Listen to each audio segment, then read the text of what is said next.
This episode of Walsh Wednesday is brought to you by MHA of Dutchess County, the Council on Addiction Prevention and Education of Dutchess County Incorporated, Dayrock, Lockset Rock Hair Design, A Touch of Naples Pizza and Pasta, Dutchess Beer Distributors, Feldman, Kleiman, Collins & Sape, LLP, Attorneys at Law, Prime Storage, and Walsh Valuation.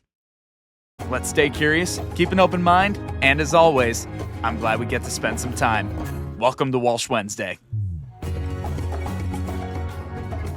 I watched a few of your podcasts and things like that. I saw that you had, what was that, one of the Savannah Banana guys? Yeah, Conor Harris. Yep. Yeah, it's pretty cool. Real quick, because I saw that and you find this maybe interesting or not, but I don't know if you ever heard of the game called RuneScape back in the day. So of course. I played that. I played that too. Since my whole childhood, I know a lot of friends that play it, and I had a friend who created a meme page for like RuneScape, and he's hilarious. He got like 50,000 followers. He gets paid doing certain stuff. Long story short, Savannah Bananas are huge RuneScape players. I had no idea, and they follow him. Multiple guys follow his account. They went to Boston. They saw it at Fenway, and he just was messaged them on his account. He's like, "Hey, I'd love to come." They gave him front row tickets, and they put him right up front. And then like people, it was the first time he was like, "Dude, people thought I was like famous because like they're coming up to me, talking to me," and I'm like, "I just run a RuneScape page." It was just so funny. So I saw that. I thought if you knew RuneScape and you knew the Savannah Bananas, it'd be kind of a fun little. That's a weird, that's a weird but awesome connection between the two. I think that's so neat. Hey there, and welcome back to Walsh Wednesday. As always, I'm Conor Walsh, coming to you from the MHA studios, and we got a great episode for you guys today. Happy almost Valentine's Day, by the way. I know that's going to be coming up in a few days, and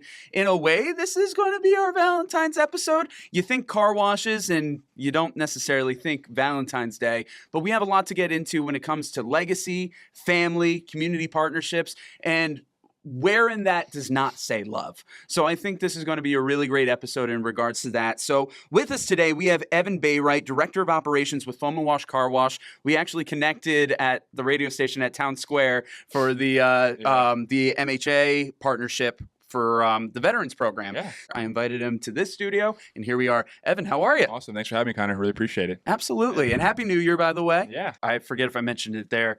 I worked at Town Square for 3 years. Yeah. So it was weird being back there to be like. You mentioned it, and you followed me on Facebook, and then you posted something that day, and so you're like, "Oh, I haven't been back in like a year or so, or whatever it was."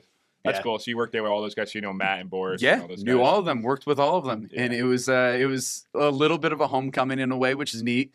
But it was just kind of crazy. It's like, wow, nothing has changed here in a year. Yeah. It's a good studio. I like their studio. I've been to a lot of radio stations, though I don't go. That was my first time there. I go to iHeartRadio a lot more. I'm not sure if you know Chris Marino and those guys. Oh yeah, absolutely. Do a lot of work. Uncle with Mike is my. You know Uncle Mike? Yeah, he's my favorite. Nice. Anyone in this whole area. He's my favorite. He's a lot of fun. I thought you were about to say Uncle Mike was your actual Uncle Mike. Oh my God, I wish. Wouldn't that be cool? He's a cool dude. I like Uncle Mike. He is awesome. I met him a long time ago, and I'll just pop my head in there, and he's just like, "Get in here, let's get on." And like, he's just a humble, nice dude. I care a lot about him. But they're all great people, but he just resonates. Him and Chris were great because they kind of brought me in, and they were always like, "Hey, get on the radio, do more of this," and then they were always. They're always great at leading in to the conversation, which I assume you're probably pretty good at too. Like I always said, thanks guys, because I'm good at I'm good when I answer questions, but I'm not like the, I'm not the question guy. Don't worry, so. I'll lead you through it. We'll be good. Yeah. No, Chris, great guy. I actually don't know Uncle Mike personally. I've only heard good things, and I know his legacy in the Hudson Valley. I've listened to him, but no, don't know him personally. Whatever. I don't good voice for this kind of stuff. Oh, thanks, appreciate it. Seriously. Well, I've been doing radio for a while now, and I like to go back to Uncle Mike and Chris, but really Uncle Mike, I don't really know exactly who. I like to say I looked up to my uncle a lot, but at the same time, somebody along the lines, and I like to think it was kind of like the iHeart Radio group of guys, just because I did a lot with them with St. Jude. So what happened was I was never getting invited on radio anywhere, and then we do St. Jude's, and then my dad does not like radio, does not like talking, does not like being honest, but my uncle does. But my uncle really stopped showing up a long time ago for these things because he's been, he was always our book, he was our accountant, did stuff up in Red Hook where we had our main office for a while. So and then he wanted to retire, but as time came, it was like we don't have a voice, like no one's talking. So it was like as I grew up, I did a lot with him in the beginning, and then as he slowly stopped coming, it was like, okay, they pointed at me. They're like, you got to do this. And it's as a kid in the beginning, I was like, oh, I was kind of nervous, blah, blah, blah, blah. Sometimes I didn't do it. Sometimes I did do it. Sometimes I was like not interested. And how I was as a kid too. I was doing this from like 15. I was doing this before I even worked at the car wash. Wow, really? But this was just for the St. Jude's-a-thon. It used to be in the Galleria. I don't know if you remember that. Yep. And that was so much fun. I would go there. I felt like kind of like for the first time ever, like kind of really cool. I was like, wow, I'm on the radio. I'm on the radio in the middle of the mall and people are staring at me and I'm talking about this. I'm like, well, that's really cool. It's fun to do.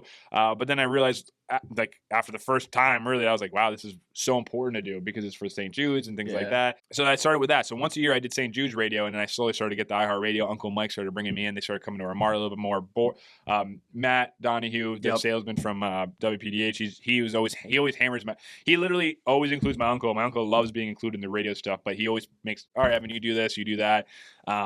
So yeah, they pushed me to do it. We do sponsorship with iHeartRadio. iHeart's my biggest, and Uncle Mike's pushed me to do this. So that's where the voice comes from, just being able to do it all the time. And sweet. This is a really great time for Foam and Wash because, as I learned when we were at the radio station, you guys are celebrating 60 years. That's incredible. There's not a lot of like small family-owned businesses that can say that they have lasted that long in any community. So to have 60 years here and have that sense of legacy, that must be really, really cool and mean a lot for you and your family. Yeah, exactly, Connor. We're super excited. In 1966, my grandfather purchased a Purple Parlor car wash that was operating in Valesgate, New York. Okay. And pretty much ever since then, the history has just kind of evolved. We've conglomerated from 1 to 13 in the 60 years. We just opened one of our newest ones in Poughkeepsie about 3 years ago now. And people love that one, which is great. My grandfather is still alive, so he's watching his legacy continuously grow to the third generation with me and my brothers and kind of working with my father and uncles. And it's just been a great ride so far these last 6 years since I've been full-time involved. Another thing I just want to point out there, which we were talking about before we got on the mic, when it comes to Foam and Wash, we know it for the red, white, and blue, like your hat. Yes. But when it comes to the hoodie there, it's it's kind of personal in a way. You were an Arlington grad. Your grandfather was an Arlington grad. And we're looking at Arlington colors here. Colors. So we were talking about before this. Yeah. So my grandfather was an Arlington graduate. I assume, we're very simple people. When it comes to being creative, you got to be simple, but think big. He picked Arlington colors. So this was our original colors that was rolled out in 1966. If you do find older pictures, though, it came a little bit after because in the beginning of time, we had a lot of guys wearing ties at the car wash and like nice little shirts. Very, very official. Yeah, very formal. It was the 60s, right? 70s was really cool, too. They had like cool out. I loved looking at those old pictures of how they what they were wearing. I have some great ones. And we're also trying to find more pictures out there as obviously you don't get as many from the 60s and 70s. But when we first rolled out our first colors, our first way of things, it was gold and maroon, which was really cool. That's neat. That's an awesome way of tying it all together, that hometown experience. And you guys are very hometown and community centric with the way that you go about things.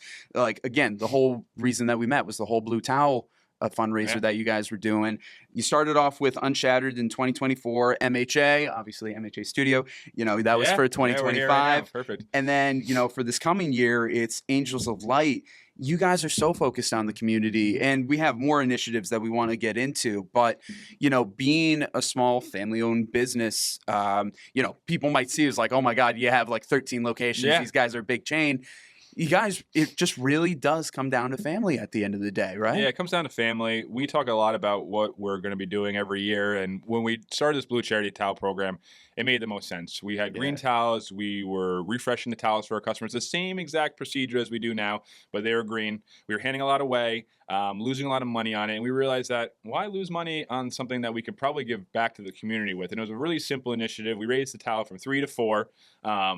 And then we basically said all net proceeds are going to go straight to the charity of choice. Yeah. And starting with Unshattered was a great one. We moved into the veterans program, and now we're working with children. Now we're always trying to think of different ideas, not try to be the same. And this is a great one because we're not asking for donations. Half the customers actually, unfortunately, don't know that they're even donating to charity. We try to make them aware because they're just coming to look for a towel, right? When you wash your vehicle, you're like, how do I dry it off? Yep. So when they're buying a towel, we do hand them a flyer. We do let them know that you are donating to the charity. Yes, by the way, Conor in post, future Conor, zoom in on that or take a picture later. But that's for this year's current one for Angels of Light, and make sure that you check them out if you're not familiar with them. They are a great organization, just like MHA, just like Unshattered. And you know what? Check out each one of the previous ones as well. Mm-hmm. We're here to support everybody. And no, that's great. The towel program is such a cool way of doing things. Very similar to what you said before. Very simple thinking, but effective. Yeah. It's like you don't have to reinvent the wheel to be able to make a huge impact. And the reason why we blast this everywhere, post on social media, do as much as we want is one, because we want to make everyone aware of Angels of Light, right? We have 90 to 100 employees, and a lot of them didn't know what Angels of Light was. So we were actually able to get 90 to 100 people in our community to understand what Angels of Light is, and now is going to be out there talking about this to our customers, which is going to be thousands of people that are now going to be aware of the program.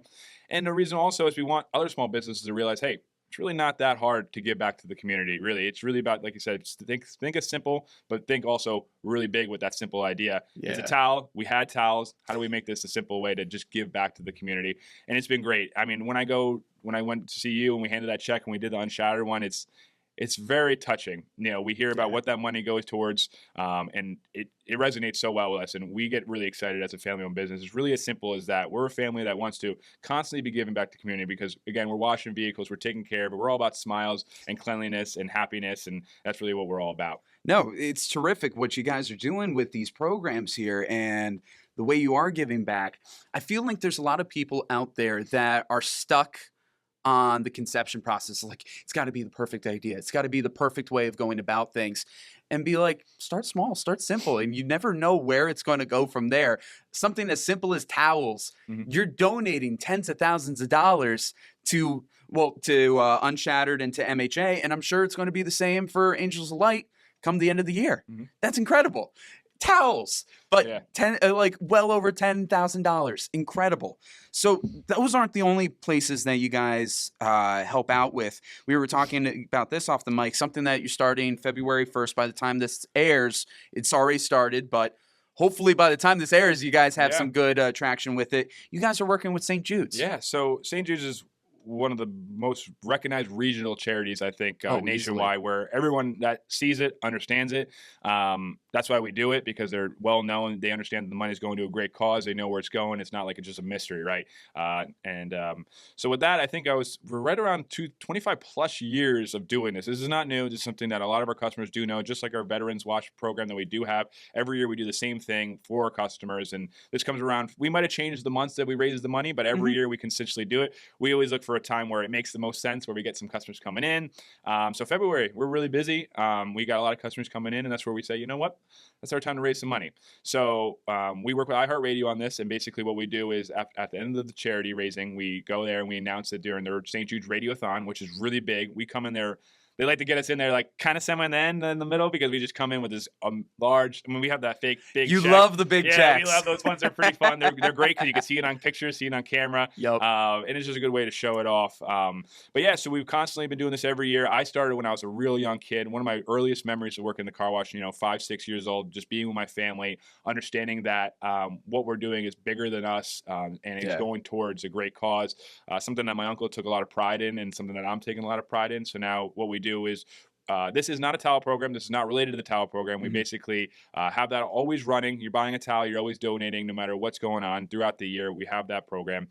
This is basically, we rely on our customers for this one. This is a donation. We basically ask for the donations throughout the month. We like to reach our goal between February and the end of February, but we do go a little bit longer because reaching that goal is so important to us. We were actually able to reach well above our goal in our convenience store, our Shell Mart across from the Galleria. They raised $10,000 in a 2-month span between November and early January. That's sick. By the pumps, by asking the right questions, and just having great customers that understand the cause. It's cute. We still do the fun little stuff where you write your name on the children's poster. We stick it up on the wall when you donate. Yeah. We try to resonate with old school stuff as things always change throughout the years, and all the fun little cute stuff disappear as something we remember as our childhood, or remember just being hands-on. We continually do that. So if you donate to us, you get to write it on there. We don't do it at the car wash just because it's hard. There's nowhere to put it. But in the convenience store, you come on in, you donate, you get to put it on the wall at the store. So when you come back in every time, you get to go, that was me. Yep. It's pretty exciting. So we're doing that in February. We're really excited to do it again every year. We're looking to reach our goal compared to last year, because we've been kind of getting right around the same every year consistently, which is still a great number. We're usually right around 35,000 every year. Yeah. We're looking to beat that this year. So with our customers' help and our employees and making sure they're out there, let's do this. All right, Walsh Wednesday listeners, for the children. You hear this, right? You hear this. You got to make sure that you pitch in, help out with the St. Jude's fundraiser. It's a great way to get things happening. And besides, it's like you're going to need to get your car washed in February anyway. This is important. Make sure that you get over there. I think it's great. And what you were saying with the posters, years. Yeah, not the greatest to have it in the car wash. You just see all these saggy, like ink physically running. The car wash get a little crazy. Yeah, exactly. We do have some walls in our office, and we do some fun stuff on there, but you can't see it as a customer. Yeah, so no. But that's great to have it in the Shell Mart there. And you're right, stuff like that, it's recognizable. It's just like the legacy that you have there, the fact that Foam and Wash has been around for 60 years. It's tried and true. If it ain't broke, why fix it? Exactly. And it's a great system that you're going about things. So 60 years here, you grew up with this. This has been in your family. This has been in your blood. I'm sure you have tons of soap going through your veins right now. With that being said, do you feel like, looking back on your life, was this always the trajectory for you? Was this the life that you wanted for yourself, or did you want to branch out and then you came back? Like, because there are some people who love the family legacy and want to go into it and support it. And then there are other people who's like, hey, you know, I want to do my own thing. Where were you with all of this as third generation? There's a lot to unpack there, and there's a lot of good things there. I like to start with my grandfather, who again, he's still here, still around, still love watching what we're doing here. I learned a lot from him. I learned compassion, caring, putting the customers forward, just good customer service, caring about family as well, something that he strives so hard in. He didn't grow up in the car wash world. He grew up with no college degree, raising a family, working at IBM with, hitting the ceiling because there's no way to go above and beyond with no college degree, especially at IBM. And he thought there had to be something out there, basically what a lot of people are looking at for the family, for the future. In 1966, right around the year when my dad was born, he went out there and purchased his first car wash. He thought, let's do this. Let's create a legacy. I'm going to start right here in Valesgate, New York. And watching him and talking to him and understanding what he's done for just the family in general, but also the family that is Orange and Dutchess County. He started, doing all these type of donations, giving back to the community. And I saw that as something, very caring, being a good person, having good morals, and just caring about the community. It goes a long way. And I noticed that early on. And my father and my uncle is doing the exact same thing that my grandfather did. And I was like, that's awesome. They care about people, but they also have a community and they can make some money with the car wash. And car washing is fun and enjoyable. So let's start there. And I noticed that it was something that I was kind of not super passionate about as a young kid.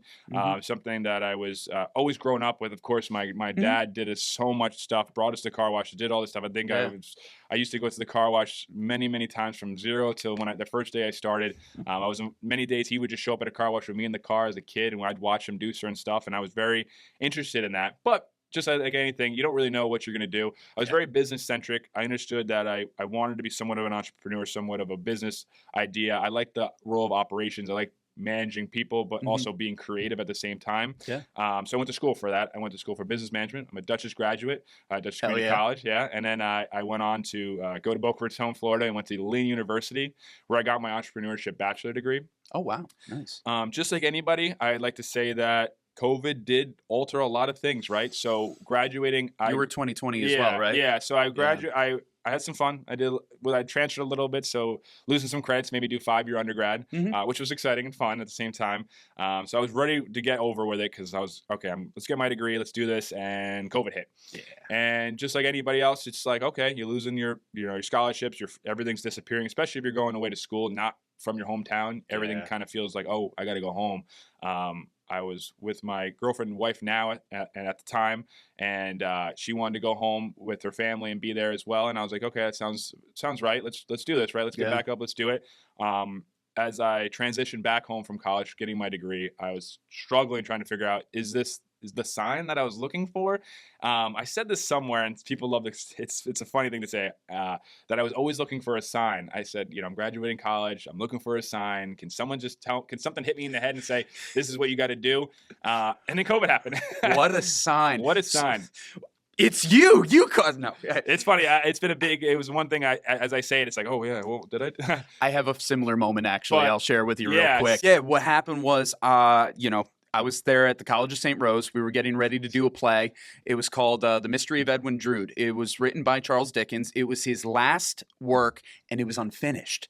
So the way that people go about doing the show is that there are multiple endings, and the audience gets to choose. So it's the show without an ending, and that's important. So we're getting ready to do this show. I think we're about like a week or two out, and I say to my cast, and it's like, guys, we're doing such a great job, but for some reason in my head, I can't picture us putting this on. And they're like, what does that mean? And it was like, I don't know. I just don't see us actually doing this.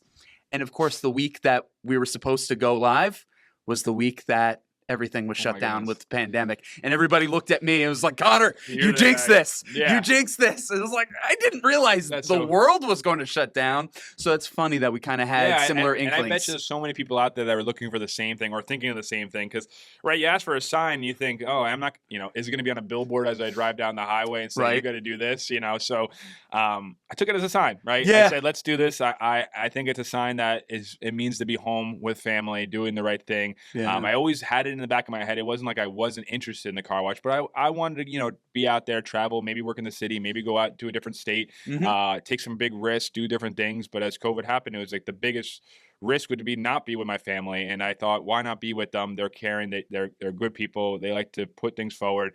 And it's a great, like I said, I like working in the county. I like working with cars. They're fun. Car washing is a great business to be in. It's evolved so much since the 60s. Technology's gotten a lot better, a lot safer. We have cars going through our tunnel in a very controlled environment that's very safe for the vehicles compared to, the 60s and the 70s where it was just kind of like, a simple chain and a button, you know what I mean? Now we have retracts, things like that. Some of our car washes, we can 100% retract things. And then everything else has evolved since then as well. So that's kind of like how I got into it. And ever since COVID, I've been full-time. The first 2 years I did every job possible. I went from, at that time we did have an oil change, which we no longer do, but I was involved in oil change. I went to the car wash. I went to the mart. I sold this. I did that. I tried to dip my feet into every single role I could possibly do to get an idea of that. And then as I wanted to say, hey, I got a degree, I have an idea of what I want to do, I started making my way into the operational role to help the company even more, get my dad and uncle to be even less involved, and to help and take over that type of thing. No, that's huge, the way that you're coming into it. And I just want to poke on something that you said there. The biggest risk was not being with your family. That's, oh my God, that's so huge. And especially at that time period, it was kind of like a reset, when everything happened, and it kind of grounded people in a lot of way. So what you said there, the bigger risk was not to be with your family. Huge right there. And it seems like it's been quite a great investment for you with the way that you've been able to build yourself, develop the company further. It seems like things are going well for you in that regards. Are you proud of yourself for what you've been able to do during this last 5 years? Yeah, I'm super proud. I love what I do, and I'm proud of it. I'm married now, so that was a big accomplishment as well. Doing that in the same time as constantly working my ass off.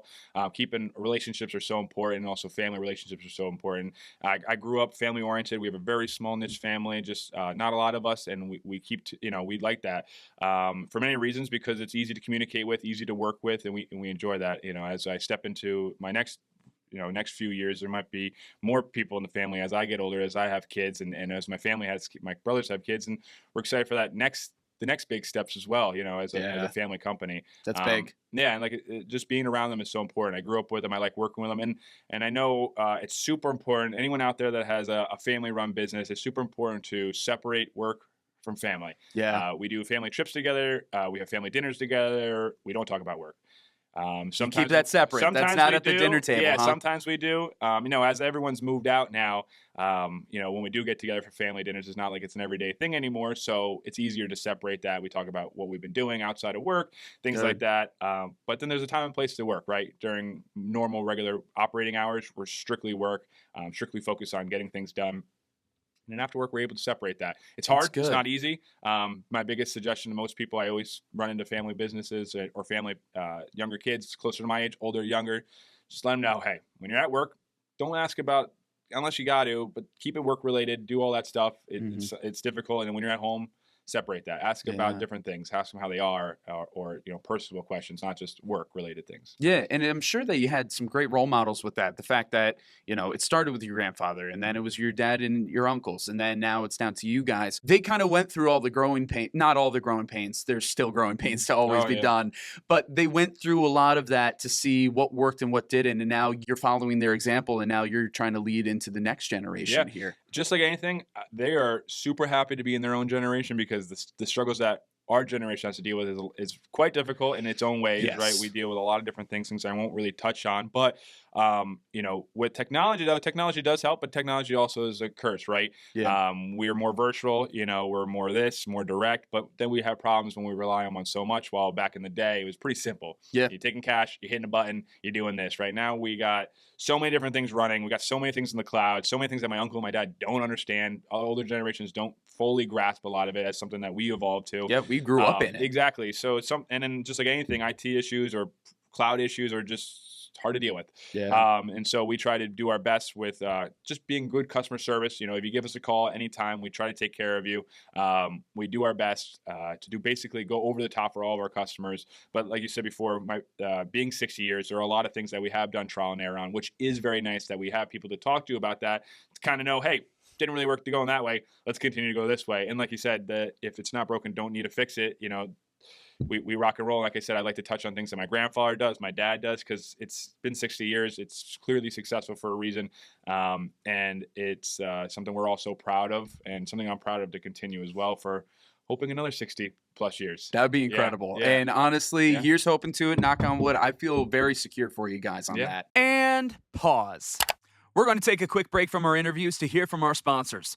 First up, we got our friend Andrew O'Grady from MHA of Dutchess County. This winter and holiday season, let's remember something simple but powerful. Check in on your neighbors. A quick hello, a phone call, or even a smile can make a world of difference. This is Andrew O'Grady, CEO at Mental Health America of Dutchess County. When we reach out, we're not just helping others, we're helping ourselves. Staying connected is one of the best ways to boost our mental health and well-being. At Mental Health America of Dutchess County, we believe in building a community where no one feels alone. So take a moment today, make sure you pass along a kind gesture, because kindness is contagious and connection matters. Who knows, maybe that person you made smile will do the same to somebody else.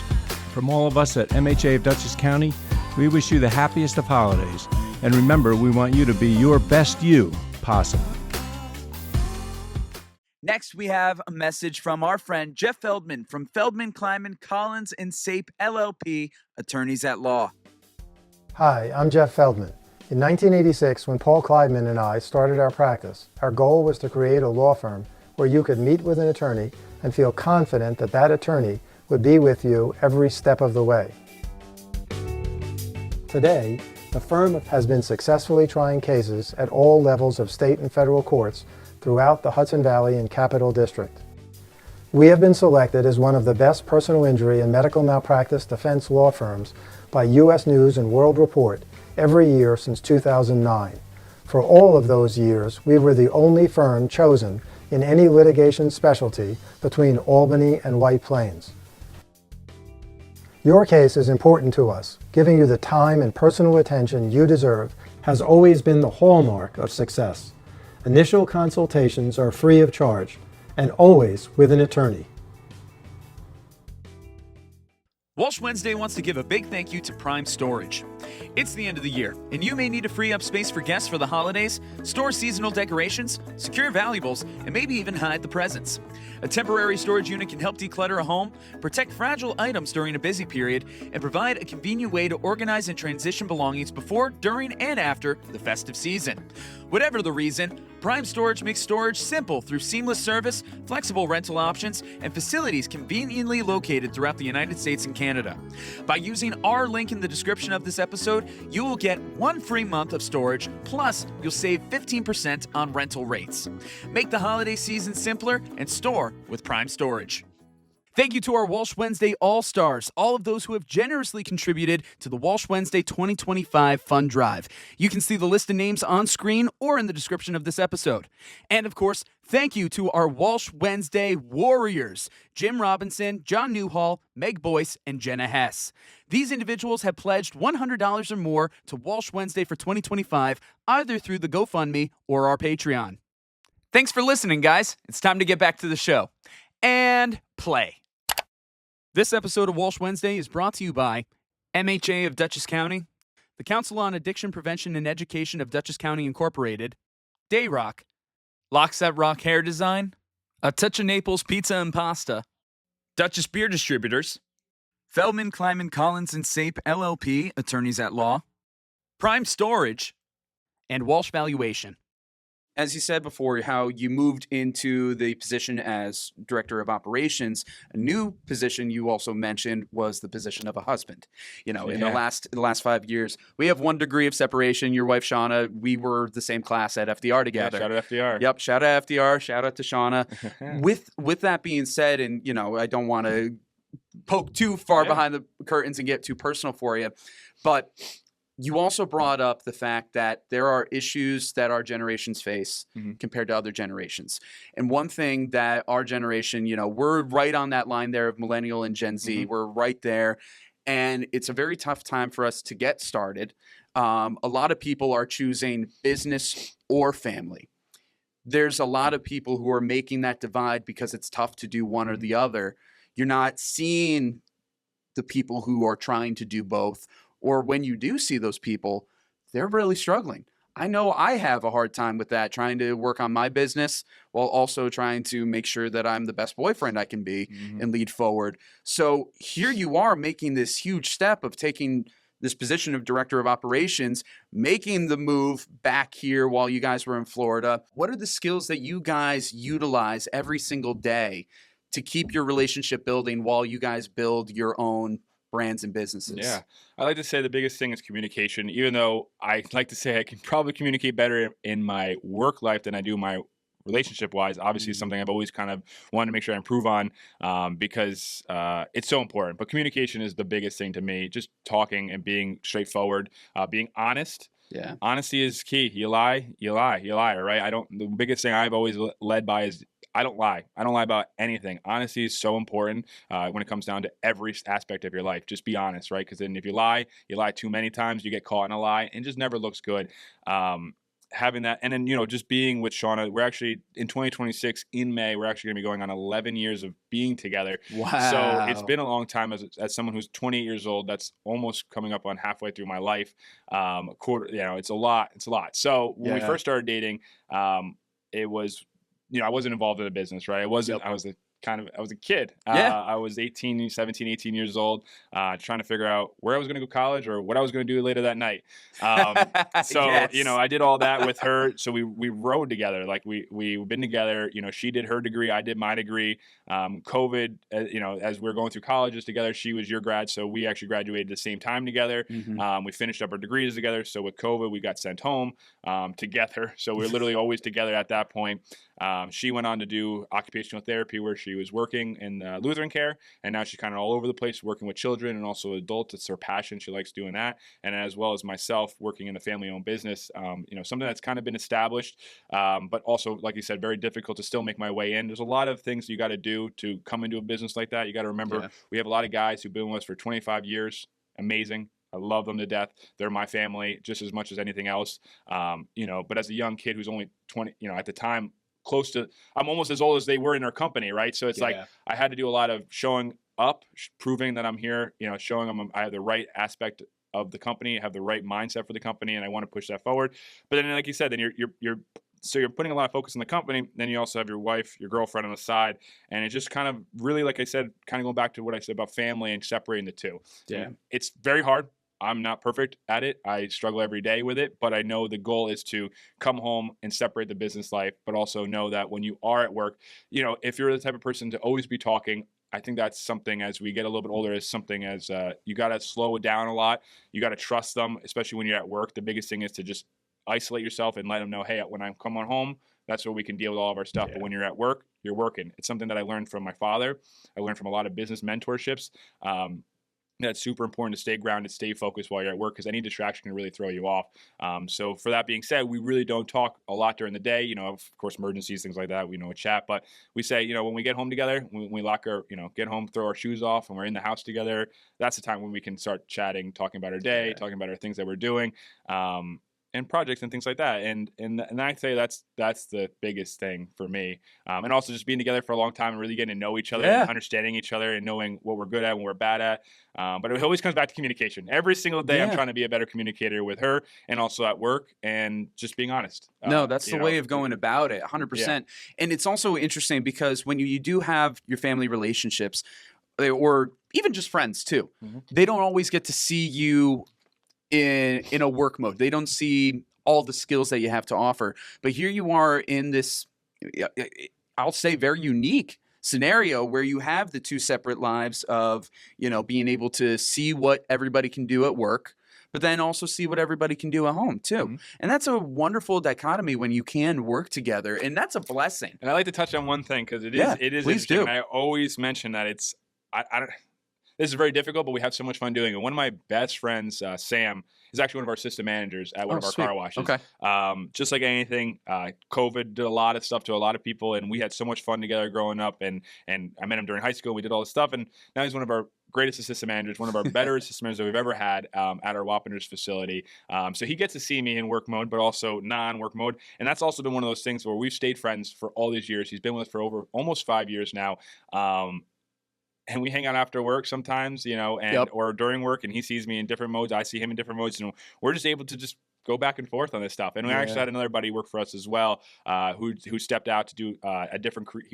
This sometimes isn't a career path for people, which is understandable. He stepped away to do a career path that he was really interested in, but he got to see me also in work mode and outside work mode, which was really cool.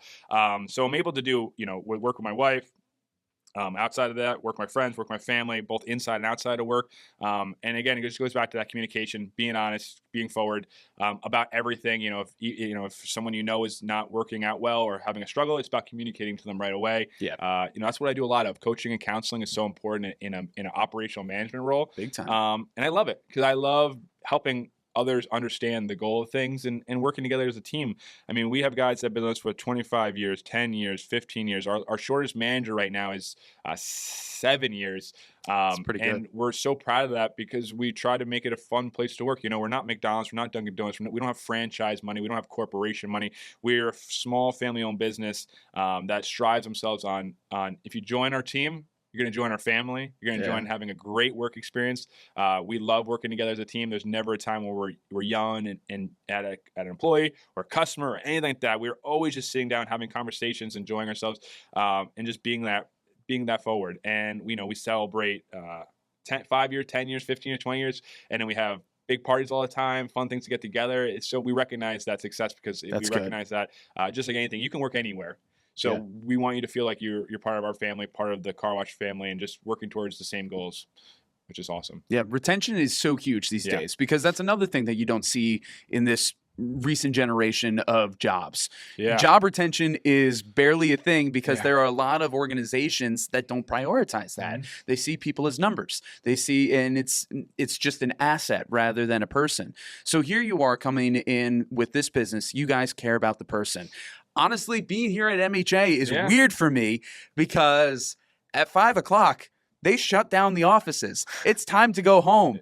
I'm the guy that's used to just staying around the clock, or, I've had jobs where they would tell you, it's like, Conor, you need to stay and do all this. No, 5 o'clock hits. It's like, go home, be with your family, do whatever you're doing. And I'm like, what? Yeah. This is a trap, right? But it's cool that you guys have that ability, bringing it full circle. How you're saying your grandfather was an IBMer. Mm-hmm. IBM is very big in my family too. My grandfather was an IBMer. My mom, my uncle. It was a big part of it, and I got to see how the culture changed when our grandfathers were there. As you said, he hit a ceiling, but I think there's a difference in the way IBM was back then versus how it became. Mm-hmm. In our grandfather's generation, at least based on what I knew, the owner was there. He saw everybody. He knew everybody. There was a greater appreciation of the people who worked there and the families. And I think that's a beautiful trait that your grandfather was able to kind of bring over, use it. And I'm sure he had that drive, ability, and skill within him already, but he was just able to kind of amplify. It was like, hey, this was working here. Let me keep doing it here. And 60 years later, that's one hell of a legacy. Yeah. Seeing all the connections come together, I think, is really beautiful in that way. Yeah. So here's to another 60 years for you guys. Yeah, and I touched on the beginning, but obviously what I'm wearing today and what we have right here. Yes, let's talk about the merch. Yeah, and I mentioned it before, but so what I'm wearing right now is it's a sneak peek of what we're going to be kind of rolling out. We got 60 items of everything besides the socks, just for fun. So we got 60 sweatshirts, 60 hats, 60 shirts for our 60th anniversary. So at some point in this year, we're going to roll this out. We're going to take some cool pictures, put them on social media, get them on our website. So and it'll be something we roll out. Basically, Foam and Wash Car Wash, and we've got the established establishment of 1966, and some fun artwork on the back. But the hats are really cool as well. They're snapback based, but we also have some socks as well, which is really fun. So we never rolled out any merchandise before, actually, in our 60 years ever. Really? As far as I'm aware, we definitely did not. We've always had merchandise for our staff. We've gotten so much uniforms, so many different types of. I got orange shirts. I got this. We got crazy variety of the things. But something we've never done was drop merchandise, and this is just fun. I mean, for us, it's 60 items. There's nothing crazy. We just plan to do this for you guys. We wanted to do this for the community. Someone out there has always asked me, "Can I get a sweatshirt? Can I get a hat? Can I get this or that?" It's crazy how people are really interested in that stuff. It fits great. It's comfortable. It's a good sweatshirt, great hat, good material, and it's just fun. Like I said, we're just going to get it out there for customers that want to just represent us, understand what we're about, and just have some fun and help us out. But like I said, it's just a good way to get to the community a little bit more, show us that we have some fun merch, some fun swag for them. It'll be somewhere in this year. By the time this rolls out, I don't think we'll have it dropped yet, but we'll probably be doing it sometime in the springtime as we get our stuff ready. But we're going to also have a big event in June as well for our 60th anniversary, so look out for that. We're probably going to do it at our Wappingers location because it's one of our larger sites where we could put a lot more down. We're going to try to get my grandfather, my grandma, my uncles, everyone all together, all in one spot for the first time in a long time at a car wash. Last time we all got together was my grandfather's 80th birthday. Now there's a lot more grandkids since then too for them. Not for me yet, but from a lot of my cousins. And so our family has grown so much since that day. So we want to get everyone together to represent what we're all about. And get back to the community. We might have everything's going to be fun that day. So, oh my gosh, that's going to be fun. We're looking forward to that. Yeah. Well, hey, we'll keep you in touch with that. We'll be promoting that whenever we can for you as well. You keep letting us know information on that, and that'll be phenomenal. Evan, before we completely wrap this up, is there any last little nugget that you want to share? Anything that we might have accidentally skipped over? Anything you want to add? Or just simply a message that you want to share to the community? Anything? Yeah, I mean, we talked about a lot of things, and I do appreciate you having me in here. This was a lot of fun. When we first met, it was ironic. I went home. I talked to Shauna about Conor. I was like, Conor, the guy who was playing the guitars on the table, like you said. Yep.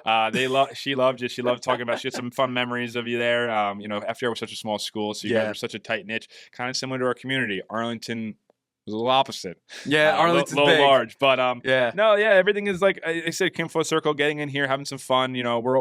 We're a car wash, but we're more than that. We love to give back to the community. It's in our DNA. It's something that my grandfather started a long, long time ago, something that I'm going to continue to do. Our family's going to continue to do. And we just love bringing people in with the smiles. I do it all day. Something we have right here is our air freshener, something that we just recently started doing a lot more of during the holidays. We're handing them out to every customer, something that we will always have for our customers. We might not hand them out to everybody, but you can always ask for it. And this is something fun that we like to do. I handed out a lot of these to our customers. We got so many smiles. I love seeing you guys in the car wash. I love seeing you guys around. And I love seeing you guys help us with all these initiatives that we're doing for the community, because we can't do without our customers. We definitely can't do it without our employees.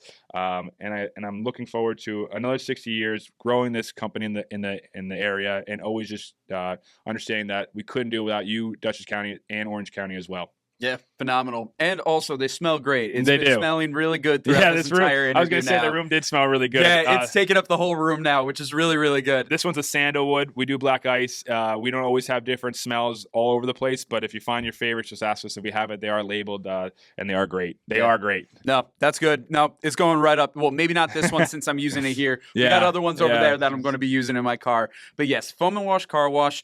Caring about the community. This is really terrific. A great organization that's been here for 60 years, hopefully 60 more to come.